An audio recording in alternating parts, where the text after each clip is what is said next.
Well, hello, everybody, and you're all very welcome to another episode of the show. To find out who our first guest is, can I hand you over to the unbelievable MC for the evening, the one and only Mr. Fred Cook. Thank you so much, Tommy. Well, our first guest is Jimmy White. No way, wow.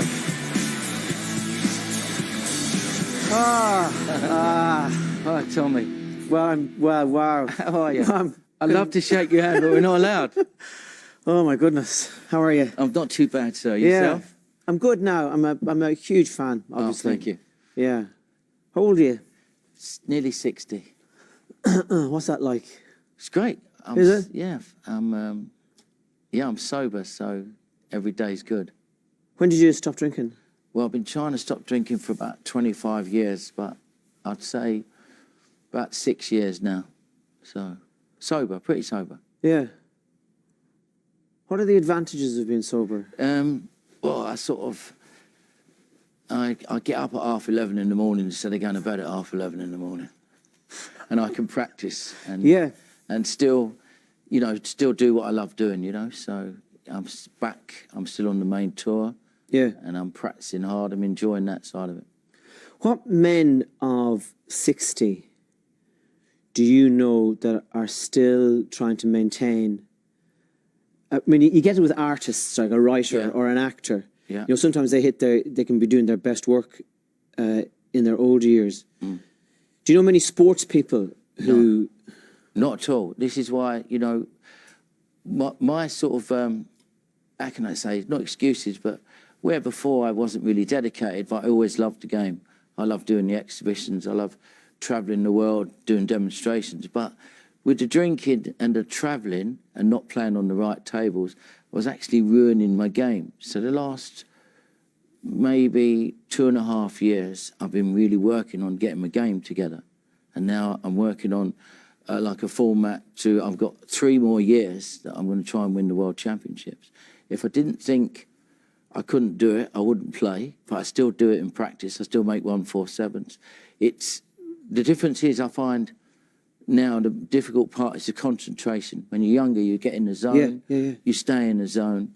See, I can be playing now some tournaments and I'm in the balls where I should be at the happiest moment because in practice I'm doing this quite easy. Yeah. But there's pressure of the other guy trying to beat you. And then all of a sudden I'll be thinking, well, did I water the plants? And then the other part of my brain is going, well, that's totally irrelevant. You're definitely 60 if that's what you're thinking. Why are you doing? Yeah, who cares, But so things like that I've been doing and getting sober and working on myself and getting the right people around me. Lucky enough, I've always had a great relationship with my children. Yeah. And they're all grown up now. And my son lives with me. So my life's, and I work for Eurosport. I do the punditry for that with Ronnie O'Sullivan. Yeah. So that started 6 years ago. And I was like sort of, more or less sober then. But, you've got to be sober for a long time to be sober, Yeah. I don't know if you know that. Well, I was off the drink for 8 years. Oh, right, good. And my wife asked me to start drinking again. Did she? Yeah. Did she? Well, good for her. We were on holidays down in Cork, and I was no crack. Right, okay. She said to me, have a pint. For my sake and for the sake of the kids, please have a drink. Yeah. No, for me, unfortunately, it just goes into other things and it's just chaos, so I don't do it no more. When you were young and you started getting good, what was it that you noticed that you were able to do that other players weren't? Now, I don't mean on the professional circuit, even though that happened on the pro circuit as well. But I mean as a 12 and 13, and you're looking at other young fellas playing. Yeah. What were you able to? What could you see that they couldn't see? Well, what used to happen? I didn't know what was happening until I was about 16. But when I was about 13, we used to. Tony Mio was 15, and we used to literally put a pin in a map. There was no mobile phones, no internet. So we'd go from South London, we'd go to somewhere like Newcastle. And we get to Newcastle, these 2 young guys with this taxi driver, like a black cab, black taxi. So you imagine like 5 hours in one of them to get somewhere. And all of a sudden, the people the best players in the area, thinking, who's these two young whippersnappers? So everyone would come and back them. So within 2 days, all of a sudden, we've got like, I don't know, 1,500 quid, £2,000. We're only getting 20% of that. The taxi driver's getting 80%. But we'd build up a pot. But when it was double or none, and it was always the big one frame, I was always stuck in to play, right? Because I would go for which probably why I didn't win so many tournaments, because I'd go for too many shots. Some shots that had no value, and if I missed, I left my opponent banging the ball. But I had that X factor of like, you know, these incredible pops. So, you know, and I still have that. I've worked on I practice safety. I never practiced safety my whole career, you know, but it's such an important part of the game. And that can only happen at my age, with hours of practice. If I have 4 or 5 days off, I'm banging trouble again. It takes me like 2 weeks to get back. So I don't have any time off. I can't wait to practice in the morning. And I've got a 3-year plan to try and win the World Championships. And people are like, you're crazy, you know, you're nuts. But I know I'm not. And I know I've got, you know, an unbelievable chance. I'm not putting myself under pressure by doing that, because it's my passion and it's my belief. Tom Brady from the Tampa Bay Buccaneers as well, 47, won the Super Bowl last year. You know, it's... that's right, and that's a fitness sport, you know. See, it's all about being kind to yourself when you're in the seat as well, you know. That's difficult. You can be sitting there and like, you know, you've got to, because at any moment they can have a kick, or they can miss one, or they can have a twitch. So you've got to be bang ready to go. And the best players in the world is when they miss, by the time they've gone back to their seat, it's gone. They're refocused. You do that when you're young. It's easy to get rid of it. As you get older, you get scars, and it gets more difficult. And if you're not playing, and you're drinking, and you're travelling, and your life's completely chaotic, you've got no chance. But it might be a blessing in disguise for me not to have won the World Championships, you know. Because, you know, I was a bit, I can say, touch wood, a bit out of control. Do you look back on your... I suppose, given your talent, you probably had no choice but to be a snooker player. No. You can't be as gifted as you are at something and not do it. No. What price do you think you paid for following that? What things weren't compatible with the life of a professional snooker player from the 80s onwards? Well, for me, I got wrapped up in this fame thing. See, when snooker was at its most popular in the sort of mid-80s, there was only 4 channels. So everyone sort of thought they knew you. You know, I'm a kid from Tooting. My dad was a very proud carpenter. You know, I come from a working class family. And, you know, all of a sudden I've got loads of money. I can be able to do things for people. And people who's close to me, who love me, wanted me to sort of, you know, you should be at home, or you should be in bed, or, you know, I was... a little bit selfish, and I got wrapped up. So my sacrifices was that, you know, I wasn't, how can I say, plugged into the real world for about a decade. It's overwhelming. Because you can't believe it. It's like dreams are being made, and you're living them, and you know, you've got girls talking to you, and you know, all of a sudden you're playing, and I come from a very gambling environment. You know, the snooker club was a very strange world. I used to love watching, you know, the old footage of, say, the World Championships from, say, when Alex first won it in '72.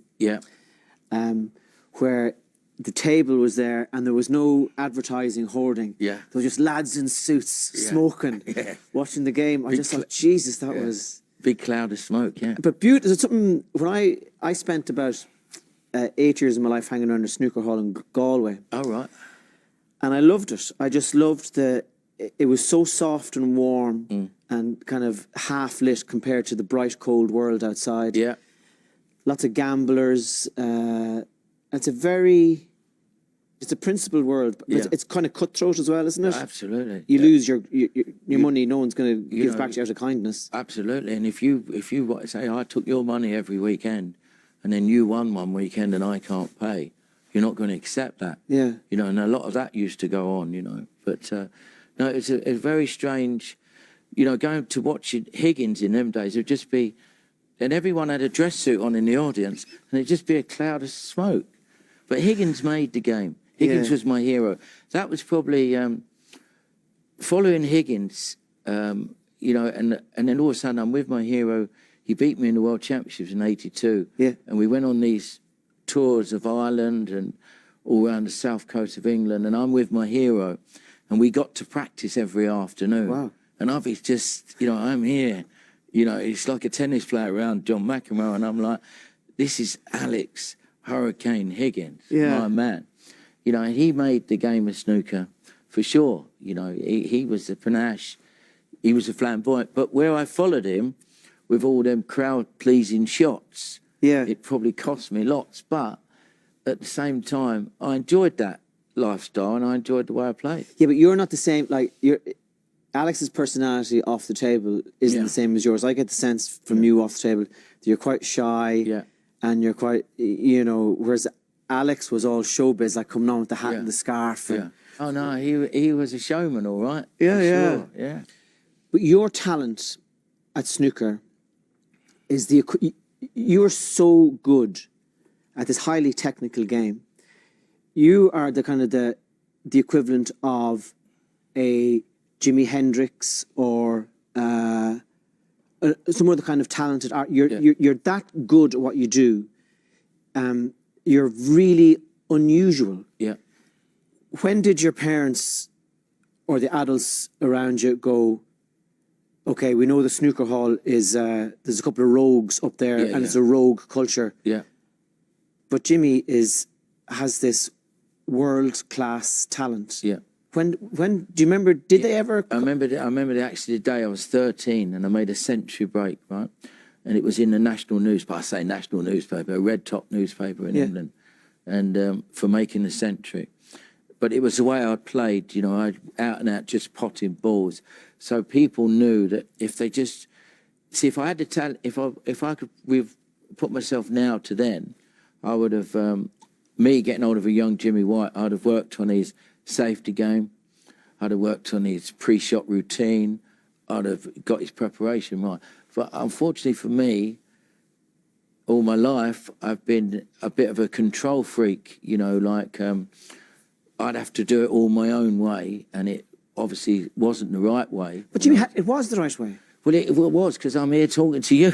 Yeah, you know, so it was the right way. So, you know, you don't get to 6 world finals and you don't make a living and become known all over the world as one of everybody's favourite snooker players by doing it wrong. That's very kind of you, thanks. Yeah, you know, I know that, but I mean, I still have that little bit more to give, and I'm giving it 100%. Wow. Do you gamble? No. Did you used to gamble? Yeah, of course. I was trying to work it out the other week without being ill, and I reckon I'd done, because Ronnie Wood is my mate who lives here, he's got horses here and that, and he'd have these, he won Best New Breed, it was a trophy like that, and I went with him all round Ireland to the horse racing. And I'd never tell him what kind of money I was having on, because he doesn't understand that. You know, he's an artist. He doesn't understand this sickness of gambling. So he'd say he'd have like 10 euros on his horse each way, and I'd be having like 1,500 euros each way. And I'd be going to the trainers and the jockeys, and I'd like, listen, he's a rock star. He's got plenty of money. This is my case money. Have you got any chance? You know. So I reckon I'd done at least maybe £1.5 to £2 million. So if you put that with tax and all that, so you know, it's a lot of money. And were you a good gambler? No. But the funny thing is, no, there's very few good gamblers. Did you have to go to AA meetings? I went to GA for gambling. Oh yeah. I went to NA for narcotics, because my problem I was always a drinker. That was my real addiction, was alcohol. It was where I come from. If you had money, you should be drinking. You know, it's really bizarre. Yeah. Or you should be out celebrating. So if you're out celebrating, you should be in a drinking environment. And then I found cocaine when I was about, I'm not too sure, early 20s. Yeah. And then all of a sudden, with the cocaine, I found that I could have a bit of cocaine. All of a sudden, I'm sober again. So I can go and get dressed, go and get changed and dressed, and maybe go out with different people. Yeah. And go and do it again. So all the time, I was wrecking my body because it was, you know, there was enormous amounts of drink going on. That was the devil for me, the drink. When you started off playing pool and snooker stuff, did you ever come across a fella by the name of Maltese Joe Barbara? Of course. Joe with a hat. I played him for 100 quid. Really, I played him. Yeah. He came to Navan. Yeah. To play pool against a fella for, I think it was something like, this was way back in the mid-80s. Yeah. So he was playing a fella for like $2,000 or $3,000 or something like that. Big money. But he was giving your man 8 frames up the first to 13. Right, wow. Something like that. Yeah. But he played an exhibition in a pool hall that afternoon. Yeah. And I mitched off school to go down to see him. Wow. And I was chosen by the owner to give him a game. Yeah. And he let me win, but I remember I played one amazing shot and he let me win. Cool. So I'm wondering, were you ever in trouble? Did you ever nearly get into trouble? Yeah, many times. Just go back to Maltese Joe. I thought I met him somewhere and he said, I'll play you for 100 quid. I went, go on then, I'll play it. And I played him best of 13. You know, you could fudge then, you know, you got the 2 shots. Yeah. Took forever. He beat me, I think, 7-1 or something. You know, I had no chance because that's an art form, the way they play that. Trouble, there was a couple of times when we'd be hustling, me and Tony Mia, and we could feel that, you know, we're not hustling, we're just playing, but we're beating everybody. They can't believe it because there's no internet, no mobile phones. So everyone was backing them. So there was a couple of times where the taxi driver said, that's it, just leave, let them have the money, you know.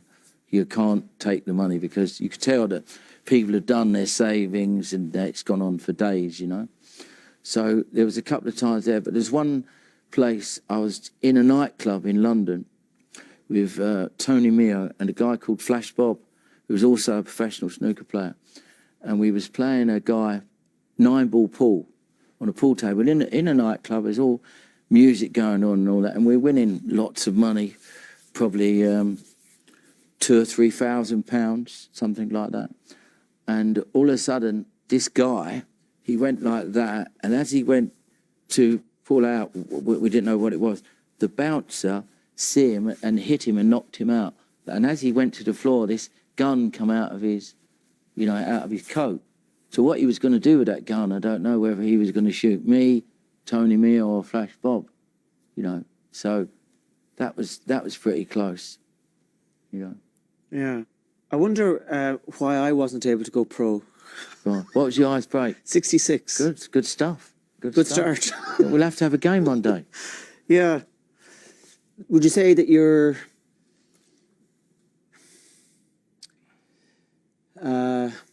gentler on yourself than you used to be? Well, I don't get... See, we'd been looking back, part of this getting well and trying to win again, I've had to look back at, you know, what I used to get up to, like with the drinking and the drugs and the madness. And that scares the life out of me, you know, to what I used to do and get away with it, you know. So, but I have to...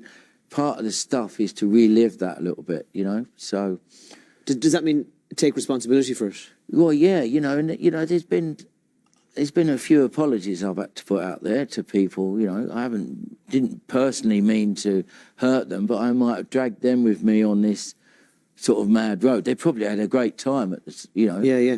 You know, but it wasn't really the right thing to do because these people might have had normal jobs and normal families, and I'd, you know, might have ruined that for them.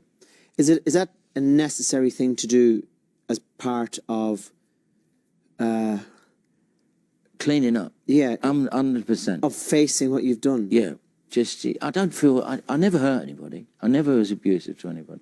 I was such a good drinker that I've come home from the West End and I've had about 4 or 5 pubs that the landlord would leave the keys somewhere for me so I could go in and just with my friends and just drink and just leave money there, you know. So I was a good customer. Yeah. I was a good customer, yeah. Does anybody hate you? No, not that I know of, no.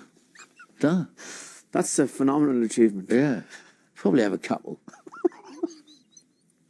Yeah. What was it, do you think, that made you fall in love with the game? Just fascination. You know, you could just hit, well, you know yourself, if you've hit a good golf shot before, you know, that feeling, you can go and play. How many people go around a golf course and hit 2 shots and they can't wait to play the next day? You have it still, Jimmy, the beautiful stroke. Yeah.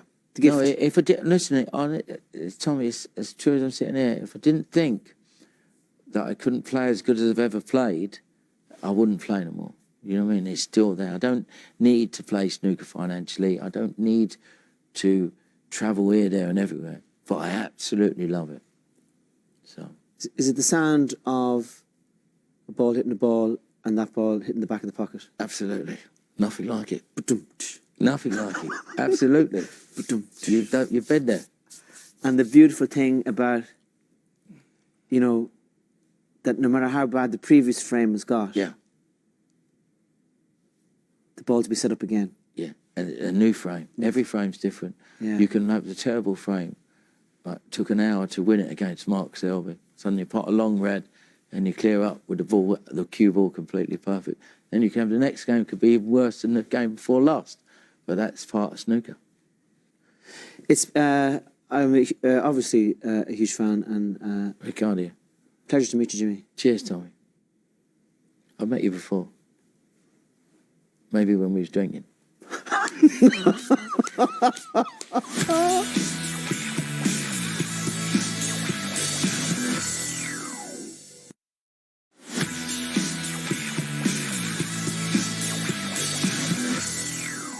Welcome back to the second half, everybody. Freddie, who's next? Tommy, our next guest is Charlene McKenna. Hello there. Now,